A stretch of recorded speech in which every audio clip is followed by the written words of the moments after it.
በመንሃጅ እኮ አልተጣላንም በብር ነው ብር ነው ያጣላን ሌላ የለም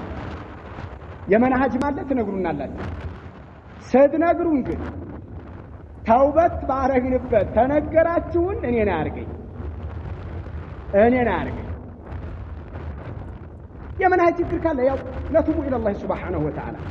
ምን አልባች እዚህ የመንሃጅ ችግር የሚባለው ጽሁፍ ላይ ላይሰንስ ከሰዎች ከሆነ የሚሰጠው ንግዲ መንጃ ፍቃድ እንደሚወጣው መንጃ ፍቃድ ላኩልን ወይ እንምጣና እንሰልጥን ወይ ደግሞ ላይሰንስ ላኩልን በካርዲ ከሆነ ማለት ነው ትናንት ሼህ አሊሙል ሐላማ ሼህ ድሪና ገረው ሲባል ተኑራው ምን አወጣው ተመናሃጅ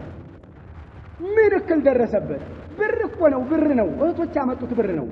ብሩንም ደግሞ አልበላንም ሰጠን والله ምንም ያለው ነገር የለንም እኮ ወይታ አደረግነው መንሃጅ ላይ ምን አስገባው ይሄን መግለጽ ግድ ነው ኢንሻአላህ ያዝልኝ ሽምግልናው በዚህ